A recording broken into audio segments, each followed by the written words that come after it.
Thank you. Good afternoon or morning, depending where you are. Welcome to Fibromyalgia Association Canada's Awareness Week presentation. I'm Trudy Flynn, Chair of the Board of Directors of Fibromyalgia Association Canada, or FAC as we like to call it. I'm going to keep my comments brief so we can get right to the presentation. Thank you for joining us today. If you're not a member of FAC, you can join at the link that Mario will add to the chat. FAC is committed to growing our membership for our advocacy work because there is power in numbers, and together we're stronger. So before we get started, I'd like to cover just a few housekeeping items. If you have any technical issues, please email webmaster@fibrocanada.ca or just tag Mario in the chat. Mario is the Vice Chair of FAC, our webmaster, and the Chair of the Education Committee. If you have any questions for Dr. Fulker, please put them in the chat and we'll get to them in the question and answer segment of the presentation. Or if we see them before that, we can ask Dr. Fulker to answer them. So we have closed captioning enabled, and this presentation is being recorded for those who could not attend at this time and for our YouTube channel. And we'll put that link in the chat as well. So all participants will be muted, and we also ask that you turn off your video so only the presenter will be in the video. Okay, so let's get started. I would like to start by saying that although people attending may be spread across Canada, I'm located in Mi'kma'ki, the ancestral and unceded territory of the Mi'kmaq people. This territory is covered by the Treaties of Peace and Friendship, which Mi'kmaq first signed with the British Crown in 1726. This treaty did not deal with the surrender of land and resources, but in fact recognized Mi'kmaq title and established the rules for what was to be an ongoing relationship between nations. In Nova Scotia, we are all treaty people. As part of this acknowledgement, I also recognize the histories, contributions, and legacies of the African Nova Scotian people who have been here for over 400 years. I recognize that without action, an acknowledgement is empty. An acknowledgement marks the beginning of the work ahead of us towards truth and reconciliation, and not the end. So this is Fibromyalgia Awareness Week, and FAC thought it would be a good idea to have this month's presentation focus on holistic approaches to managing your fibromyalgia. We've had a lot of questions concerning holistic approaches. So to ensure that we're meeting the needs of the fibromyalgia community, we have invited Dr. Heather Fulker to talk to us about the topic of Chinese medicine. In this presentation, we'll explore the concepts and ideas behind Chinese medicine and its modern-day applications for managing fibromyalgia. The session will cover key principles of Chinese medicine, the balance of yin and yang, and Dr. Fulker will delve into this alternative medicine and talk about specific treatment modalities such as acupuncture, herbal therapy, etc. So she will discuss their effectiveness in alleviating pain, reducing stress, and improving our overall health and well-being.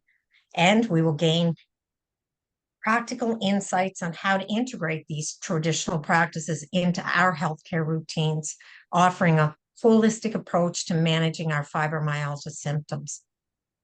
Dr. Fulker is a traditional Chinese medicine practitioner and doctor of acupuncture. She stands at the forefront of holistic healthcare, blending ancient wisdom with modern-day science.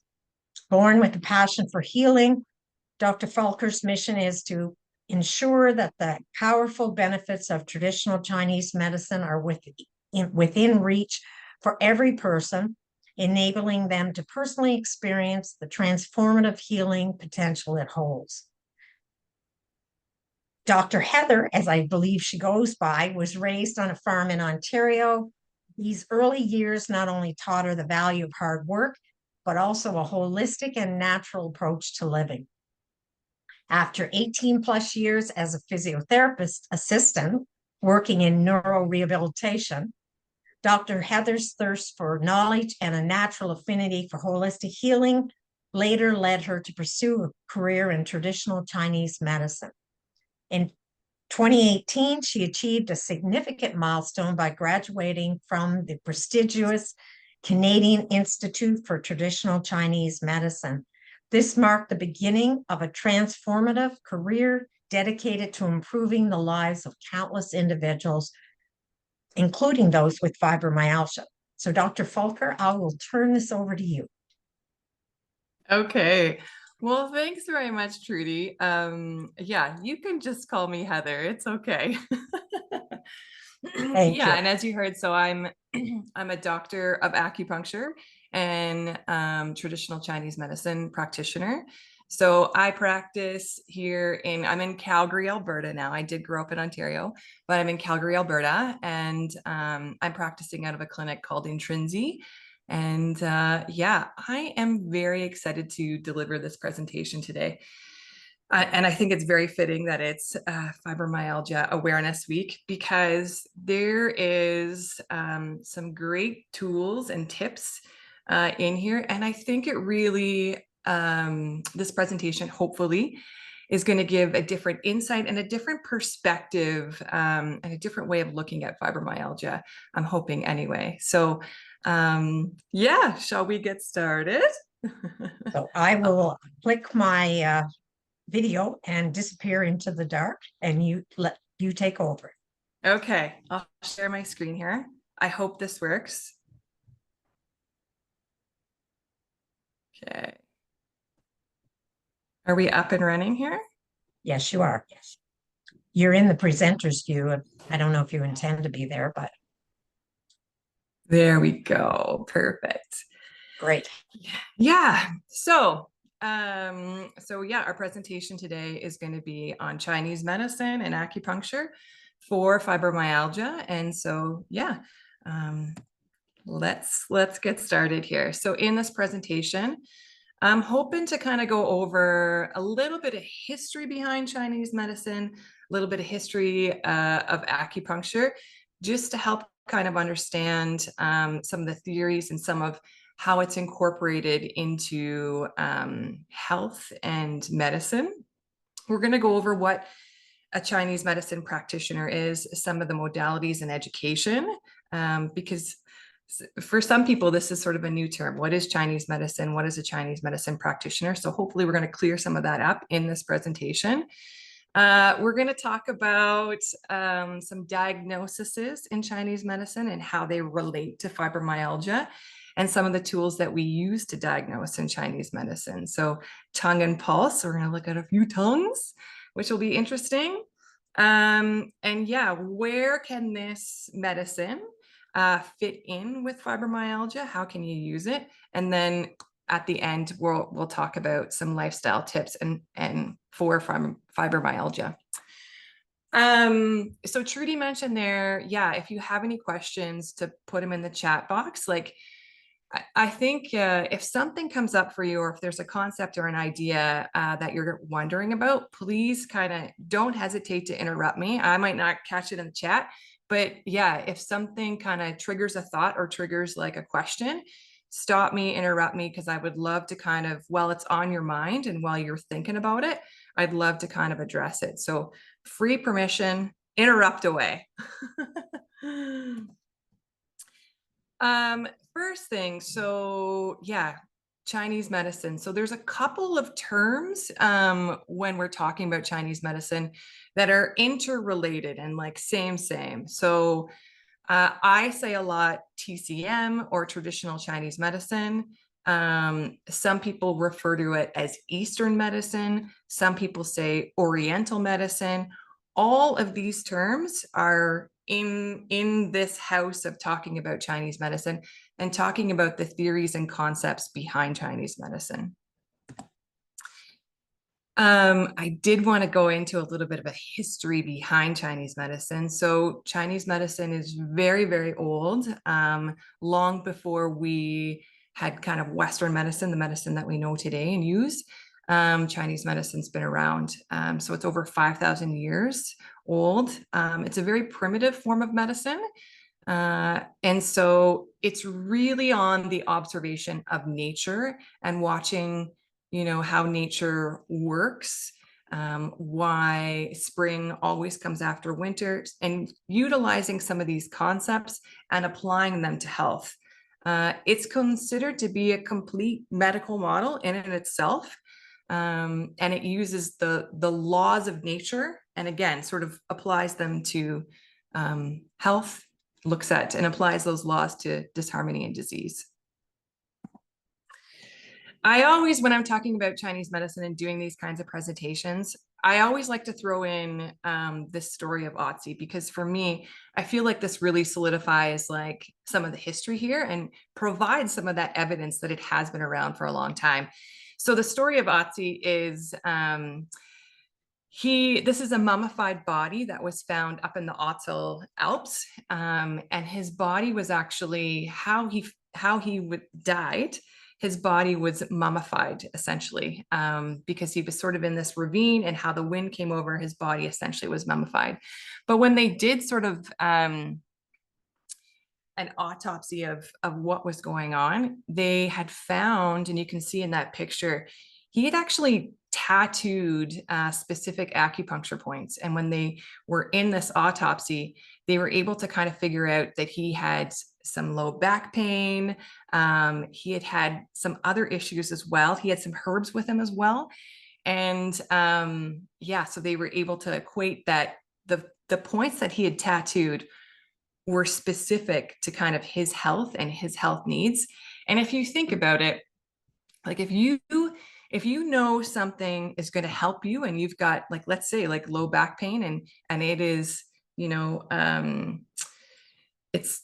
it's impacting how you operate, and you need to be able to hunt, you need to be able to gather all these things, you are for sure going to want to remember that and tattoo that on your body. You want to know that. So I feel like, yeah, I always like to put this in my presentations, because I feel like it just solidifies kind of and provides evidence that this has been around a long time. And it doesn't get to today's day and age without some validity, like without like having some people have it work for them. Now, back to kind of what I was saying before, Chinese medicine is a complete different theory behind medicine. In Western medicine, we kind of look at things as very compartmental, right? If you have a heart issue, we're going to see a cardiologist. If you have maybe like a muscle or bone issue, you're probably going to see maybe a physiotherapist, right? For like a musculoskeletal issue. If we have a brain issue, you're probably going to see the neurologist. And yeah, we kind of like look at things in kind of these segregated kind of categories, where Chinese medicine, all of this information is important. This all works together, and your body is very much an ecosystem. And so like your mental health impacts your physical health, and vice versa. Your physical health impacts your mental health. And these things all work together. And we need the balance of that, the yin yang balance of that. And so Chinese medicine really kind of gets into that.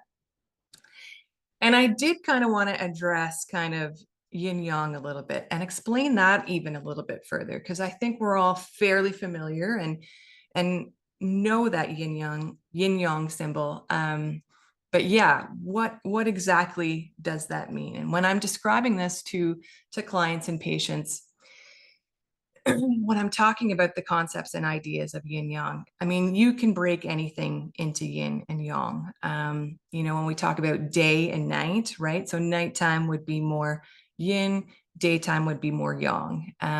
You can break a chair into yin and yang. But when we talk about yin and yang within the body, yin would very much be all the fluid in the body. So think of that as the river in the ecosystem, all the fluid. So that's things like cerebral spinal fluid, synovial fluid in our joints, what nourishes our skin, our hair, our eyes, what's nourishing our muscles and tendons. That's all the yin in the body. Yang is the movement of that, the cellular turnover of that. And so that kind of like that movement, that ebb and flow, that would be more the yang. And both of these are important. And so you can see how like yin and yang is like the balance of kind of that health and that ecosystem. And I will sometimes even, you can think of yin and yang as like our parasympathetic and our sympathetic response. So our sympathetic would be our like fight or flight. That would be more yang. But we also need the balance of that. We need the flip of that, which is our parasympathetic, that rest and repair, rest and digest, which is more yin, right? We need that nourishment. We need the body to be able to settle and repair. Yeah. So again, just to kind of clear this up, like some of kind of the premise behind the differences between Western medicine and Chinese medicine. Western medicine is derived from a very evidence-based form of the biomedicine model, whereas Chinese medicine is more kind of, yeah, the observation and applying those laws of nature to kind of health and healing. Any questions kind of about that, or those concepts or those ideas? Okay, let's keep rolling. So in here, so I wanted to put this slide up. This is just a partial list from the World Health Organization of what Chinese medicine can treat. So because it's its own holistic kind of medical model, you can apply Chinese medicine to almost most conditions, definitely fibromyalgia being one of them. When I'm talking to patients about like when to use Chinese medicine versus when to use Western medicine, I often find myself saying, you know, if I'm having a heart attack or broken a bone, do not take me to a Chinese medicine doctor. I definitely want to go to an ER. Take me to an ER. We are so very fortunate and very lucky to have the scientific advances that we do in medicine. And so that's where I want to be. But if I am suffering from something that's kind of crept up on me over time, something that I'm not really getting clear answers from the medical system on a way to go or how to treat things, and it's kind of back and forth, I definitely want to see a Chinese medicine practitioner. Things like insomnia, things like, yeah, fibromyalgia, headaches, these things that sort of like, like I really notice this is an area of my health that is not going the way I think it should. Yeah, that's when I definitely want to see a Chinese medicine practitioner. And I think the reason for that being is because it looks at the whole picture. It looks at the whole health of that person and that individual, and what might be impacting in that person's ecosystem to have some of these symptoms show up. Yeah. Okay. And so next is I wanted to get into this a little bit because like in talking about that, when to see a Chinese medicine doctor versus when to like use Western medicine. And I think that they're beautiful together as well too. This is some great examples of this. So at the top of these, you'll notice we've got like fibromyalgia, we've got headaches, insomnia, diabetes, low back pain.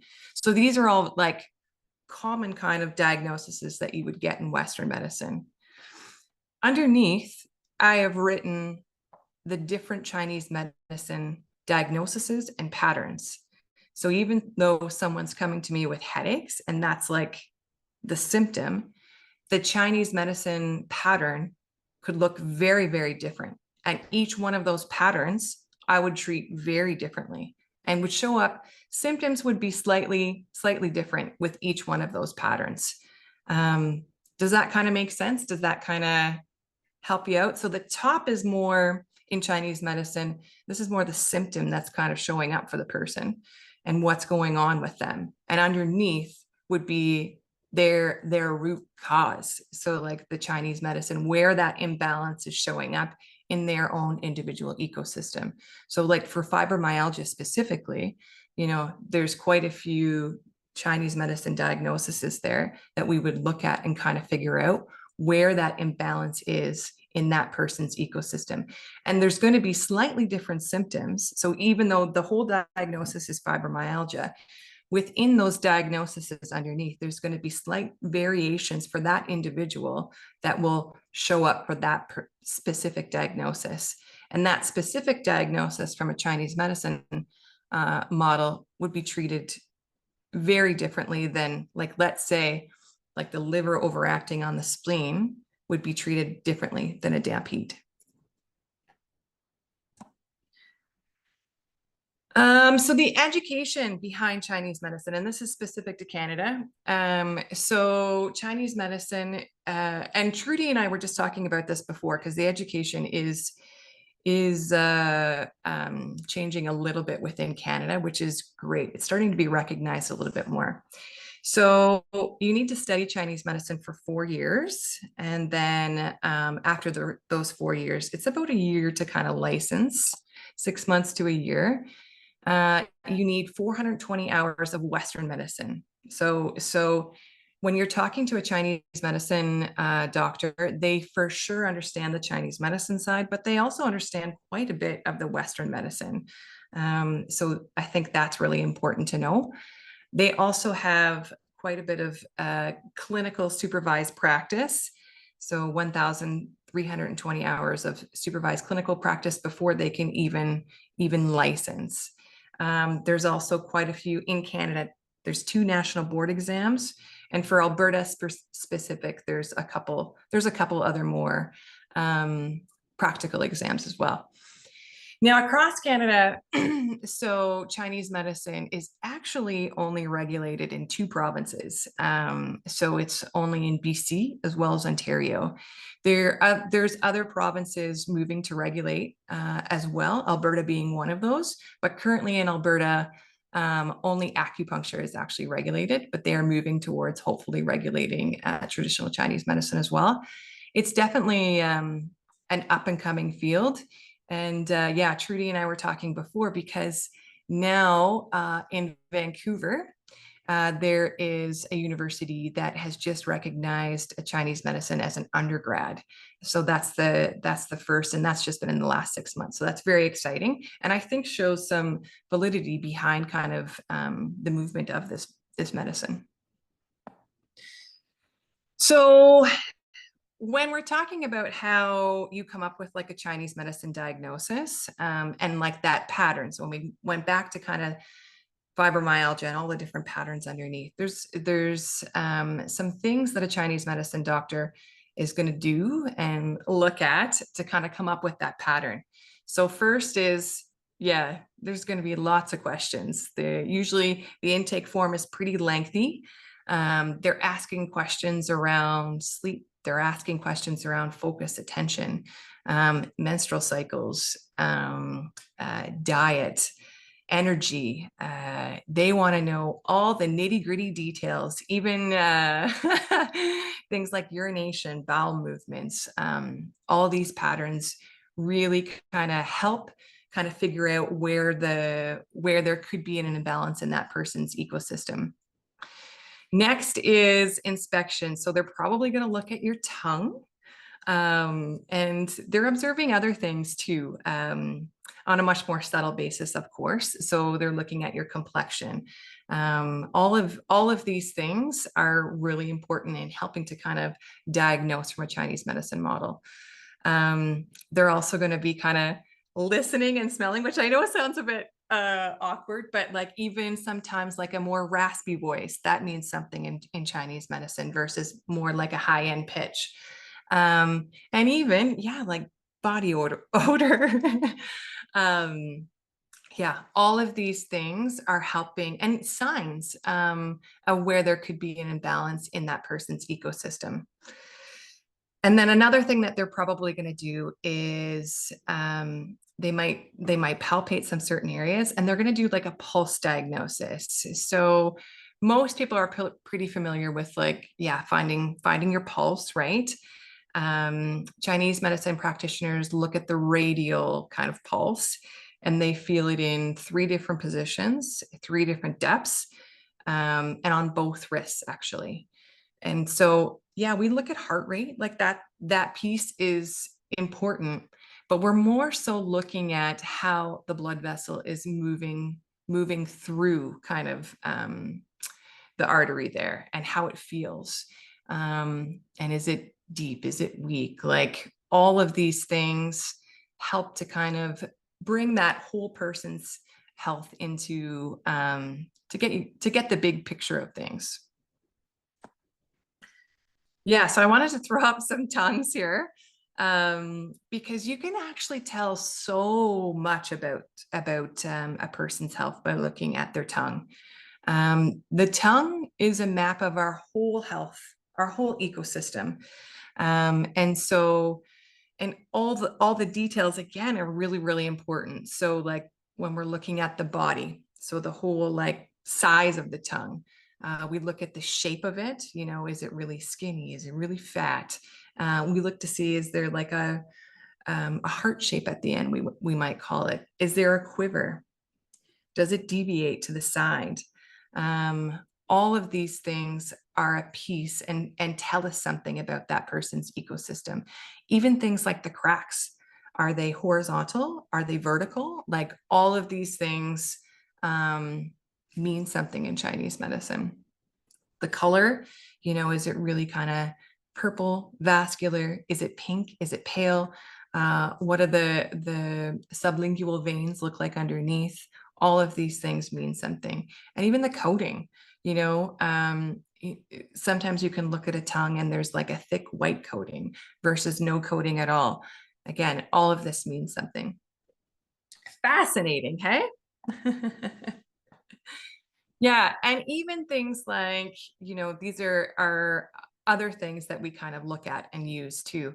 So back in the day, they would say, you know, even for like psychics and things like that, when they were doing some of this, you know, they might look at kind of complexion, but they were using Chinese medicine. So they were able to tell if there was something maybe up with your digestive system or maybe up with the kidney system, just by looking at your face and your eyes. And so they were using more than kind of like psychic abilities to predict something. They were using Chinese medicine to understand kind of what was happening from a medical perspective and interiorly.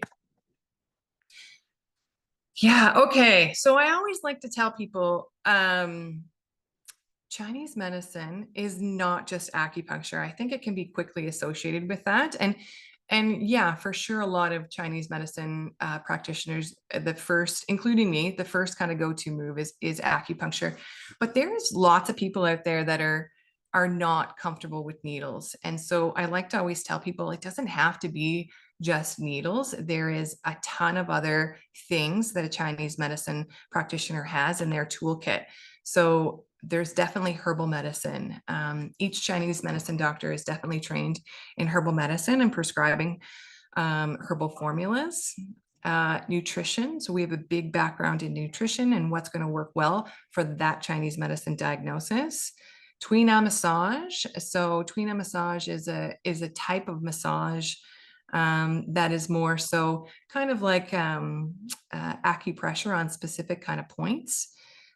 Cupping, gua sha. Gua sha, some people know gua sha as Graston. I know there's some chiros and physios that will Graston, but it comes from Chinese medicine, from gua sha. That's kind of the term. Moxibustion, which sometimes you see on movies, you know, the burning of a herb, and that's what that is. That's moxibustion. Qigong and Tai Chi. And yeah, lifestyle modification. So some recommendations that might work well for that person's specific kind of Chinese medicine diagnosis. And ear seeds, I like to use these a lot, or ear pellets. So these are little kind of stickers, really, that you put in the ear, and they activate pressure points to talk to that person's system. Now, acupuncture is, just to kind of go back to this is a big, wide range of things. Lots of people nowadays are familiar with like medical acupuncture, dry needling, IMS, those kinds of things, which is, I think, awesome, because lots of chiros and physios and naturopaths are using this within as a tool in their toolkit, because it is so useful and it is so effective.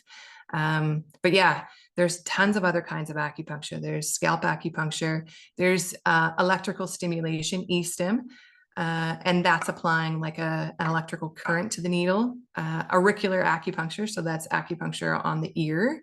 Cosmetic acupuncture. This is a big one that's becoming more and more popular in the States, but even in Canada, I've noticed.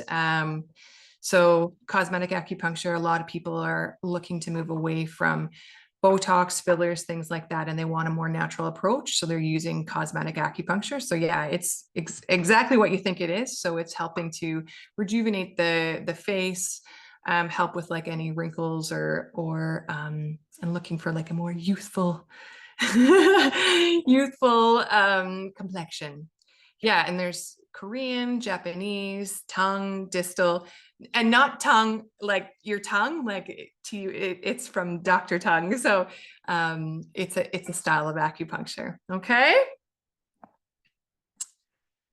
So incorporating this into fibromyalgia. So when I'm treating patients in clinic, like a lots of times people are looking for a more natural kind of approach. And I, the Chinese medicine, it's more an adjunct. It's a great way to kind of come at it from a different viewpoint, a different approach, but a more natural approach. It's great at assisting in some of the management of even some of the associated conditions. So some of the brain fog, some of the weight gain, some of um, the insomnia, all of those things, some of the fatigue, all of that stuff. It's great at assisting even in those things as well. And of course, pain management, that's a big one. But yeah, I think what people really appreciate is looking at it from a different angle and a different approach, and getting behind kind of and understanding that my health is an ecosystem. I did want to put this up here. So in terms of like the diagnosis for fibromyalgia, some of the tender points, well, and I think a lot of people do know this, but I did just want to kind of pop this in there. It's interesting that all those points are specific kind of acupuncture points. And so I just wanted to kind of pop that in there. Yeah, and I wanted to come back to here in this slide, kind of specific to fibromyalgia. So in from a Chinese medicine model, we're looking at kind of like the root cause for that individual. And that's, again, kind of an individual thing. So although the person is coming in, I have fibromyalgia, I'd like these things kind of looked at. We are more looking at where there's an imbalance in their ecosystem. Because kind of helping that imbalance in that ecosystem is hopefully going to alleviate some of those other symptoms, because all of that has a cascade effect, right? And so each one of these diagnoses are going to be treated very, very differently. Different points used, even different like nutritional aspects that you would recommend. So this is where this really comes into play, because it's not just the diagnosis of fibromyalgia, it's where that imbalance is showing up. And so if we correct that imbalance, it has like a cascade effect. So what does a Chinese medicine appointment look like? Well, the first one is a little bit longer. So most practitioners are usually kind of in the 60 to 75 minute kind of range, some 90 minutes. And that's because it's pretty in depth. They're asking questions. There's lots of questions they're asking. They want to know all the details, as I said. And so, yeah, they're going to do a tongue and pulse diagnosis, and they're going to really kind of figure out the root cause. Yeah, and I always like to tell people, like, if you're not comfortable with the needles, like talk about that with the practitioner, because there is tons of other things that you and that practitioner can do to still help with this. How many appointments? Everyone wants to know this, right? And I wish I could give a clear answer on this. But yeah, I think it's typically kind of usually the first kind of couple appointments are usually a little bit kind of condensed and a little bit closer together. And because you kind of want to make sure that the treatment is working for that individual, and make sure that some of the symptoms are being alleviated or there's changes there. And as things hopefully get better, that's when treatment times start to be spaced out a little bit. There's obviously no magic number here. I wish I could say that. I wish I could say, okay, in 10, you're good. But that's really not the case. And it's really an individualized thing, and depends on that person's symptoms and needs. Now, when Trudy and I were talking, I said, okay, I'll come to the table. I'm going to have some Chinese medicine practitioners that focus on fibromyalgia. But when I got looking into it, it was really tough. Canada's really big, eh?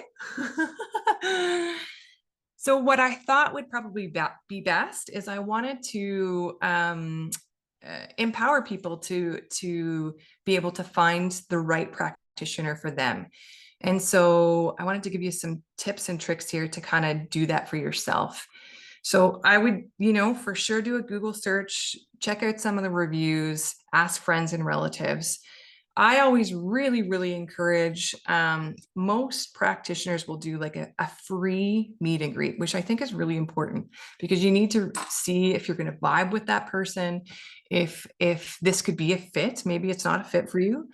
And I think you need the freedom to kind of ask questions.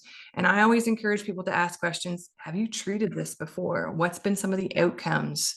What would you do in a case like mine? Like, that is okay to interview that practitioner. I think, yeah. And I just wanted to give you the freedom and the space to be able to do that. That's okay.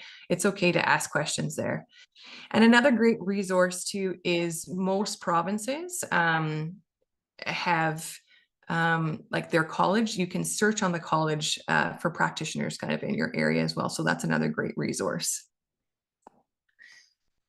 And lastly here, I want to throw in some tips that people can do on their own to help kind of their own situation. First one, and this is one that works for any kind of Chinese medicine diagnosis for fibromyalgia. This is a point that is going to be okay for any of them. And it's a really useful point. So this point is called spleen 21, and it's right on your side, on the side of the rib cage there. And so, yeah, it's on the 6th and 7th, different resources. But what you're going to do is you're going to palpate there, and you're going to feel where there's a tender spot. Like, oh man, okay, that definitely feels like there could be a bruise there. You're going to find it, and just kind of massage that point. That is in acupuncture, that's a luol connecting point. So it alleviates widespread pain anywhere in the body for fibromyalgia. So I feel like that's a really good one. And you can use this at any time, massage this area for a couple of minutes, or even like before bed, whatever you want, or if you're in a lot of pain, it's going to help, okay? Next, a couple other things from a Chinese medicine standpoint.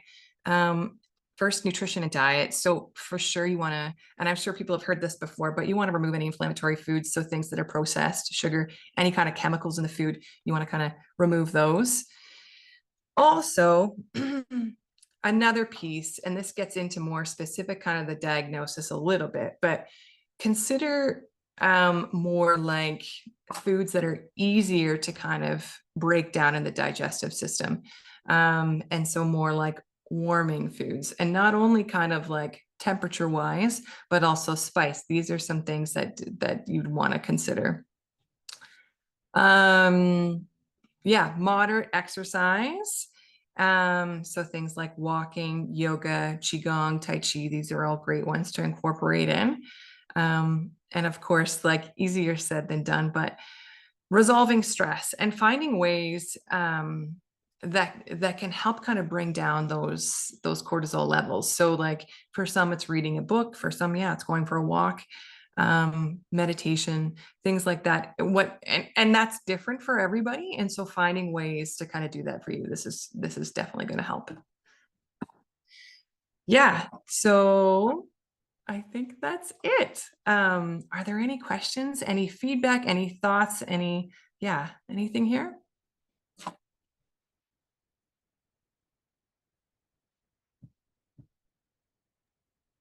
Sorry about that. I have a question for you, Heather. Yeah. It came when we were talking before. So it says moderate exercises. Now I like to run, and so tell you the truth, the only time I don't feel pain is when I'm running. So is does that is that good or bad in the in the Chinese medicine? Because I look at that and see moderate exercise. Now I have to, I guess it's however you run, right? Because I run a short period of time and then I walk and then I run and then I walk. So I'm not a straight out, runner. So Yeah. And I think that's beautiful. And I always tell people to listen to your body. So if you are not in any pain running and that is making you feel better, definitely run with it. No pun intended. Yeah. Yeah. So for sure, like gentle exercise is going to be great. But if this is working for you and you feel good about it and you're not in any pain, that is perfect. I think, our bodies are great at telling us when something's wrong. And so if you are in pain and it is causing some discomfort in any way, that might be your body's way of telling you that maybe this isn't the best thing for you. Yeah. Mhm. great, thank you. So Yeah. Mario asked, would you recommend TCM for mental health issues like depression? Oh yeah, for sure. For sure. And again, it comes back to because it looks at the big picture. It looks at like the things from like a holistic point of view. And I have had experience, like clients come in and say, I'm really depressed. I'm having all these thoughts, like, and we've done some treatments before. And I think you know how when you're operating from maybe not a full gas tank, how we show up in life, how we make decisions can look very different. And I think what acupuncture does is it really puts some gas back in that tank and fills things up. And so you start to show up a little bit differently and it forms different decisions. And so and different thought processes, right? And so I think it's this beautiful balance and a complete different viewpoint. So versus kind of looking at it from like there's a chemical imbalance in the brain, Chinese medicine views it more as like, okay, like is is there an imbalance in this person's overall health and overall ecosystem? Yeah. Yeah, so a very different approach, but a beautiful one and a more natural one too. Yeah. Mhm. Yes. Um, and lots of research out there to prove that things like walking helps depression and things like that too. So I practice Qigong, and Yes. I told you this, and I practiced it religiously for probably 4 years, and then I got involved in other things and got busy, and it kind of went by the wayside. But and now I'm starting back again. So I'm happy to have reconnected with you because it made me think about reconnecting with Qigong. And one of the things I found, which is similar to what you just said, when I practiced Qigong all the time, I dealt with things differently. Stressful things still happened. Mhm. um, I was taking care of my mother who had dementia. So that was very stressful. But I got to the stage where I just didn't react the same way. And it just it didn't drag me down the way it had before I started practicing Qigong. So it is a great it's not, you're always going to have stress in your life. It's how you handle it. And I think Chinese medicine helps you handle things differently. So we have a question from Sherry. When it comes to Yeah. warming foods, do you mean also like at least partially cooking foods? So, for example, carrots? Yes. Yeah. Yeah. So to get into that a little bit, and this one is a little more tougher to kind of give a blanket, like this is going to work for you, because it can be a little bit more specific to that person's Chinese medicine diagnosis. But for the most part, and I do want to kind of put this out there, when we have a weaker digestive system, so signs of a weaker digestive system can be definitely inflammation, can be irregular bowel movements, gas, bloating, indigestion, things like that. Those are signs of like a weaker digestive system. And when there is signs of a weaker digestive system, you really want to go easier on that digestive system. And I think sometimes we think in our culture, like being healthy and having a healthy diet is sort of eating the salads and eating the raw vegetables. But in Chinese medicine, yes, for sure, vegetables are important. And I never want to discourage people from eating vegetables and salads and things like that. But where the warming comes in is, if you think about how a cooked carrot versus a raw carrot breaks down in that digestive system, you want to go easier on that digestive system. You want to be able to absorb those nutrients. And so like the warming, like the temperature of the foods is a little bit easier on that digestive system. So things like cooked carrots or steamed carrots versus eating the raw carrot is a little bit easier on that digestive system and easier to absorb all those nutrients. Mm-hmm. Yeah. That's interesting. So do you have any resources for a list of herbs and what part of the ecosystem in the body that they help? Yeah, I could definitely get that information if you feel like your audience would yeah, be of benefit. But what I would probably encourage more so is seeing a Chinese medicine practitioner so you can get that diagnosis and then talking to them about what herbs are going to be of benefit for that specific kind of person, if that makes sense. But there are some kind of blanket ones that, yeah, I can definitely get you some of that. Okay. So Mario commented that it's kind of funny you have liver as part of your list under fibromyalgia. Back in 1985, he had liver inflammation with jaundice, and they diagnosed him with Hep B. And he said that's pretty much when his health body issues started. Yeah, very interesting. And these are all, again, really important pieces when you're figuring out that person's individual, like this history, that person's individual ecosystem, because all of this plays a part. And when we talk about, sorry, excuse me, when we talk about things like the liver system, the spleen system, I think, because we're all very familiar with Western medicine, we think of actually that organ and that function. But in Chinese medicine, yes, we're talking about the function of that organ, and those pieces are important, but also each one of those has a channel, has a pattern, and is involved in that ecosystem and has like an impact and a cascade effect on that ecosystem. And so if one part is not working, it'll start to impact the next system and how that all kind of plays and works together. So yeah, and I love that, because that really makes sense. When you think about nature, think about what happens with like a flood and a fire and how that all, right? Like how that all plays out and what that looks like. Yeah. Mm-hmm. That's interesting. I looked up while you were talking Chinese medicine college. So there's just in Atlantic Canada, there's only one, and it's here in Halifax that offers the only accredited Chinese medicine school. And I would think that would be important when you're looking for a Chinese medicine specialist that you look you know how anyone can just hang out their shingle and say, I'm an acupuncturist because I took a weekend's course, like you said, versus 4 years of training, and that's a huge difference. And I think it's on us as a consumer that we make sure that we do go to an accredited practitioner, so that,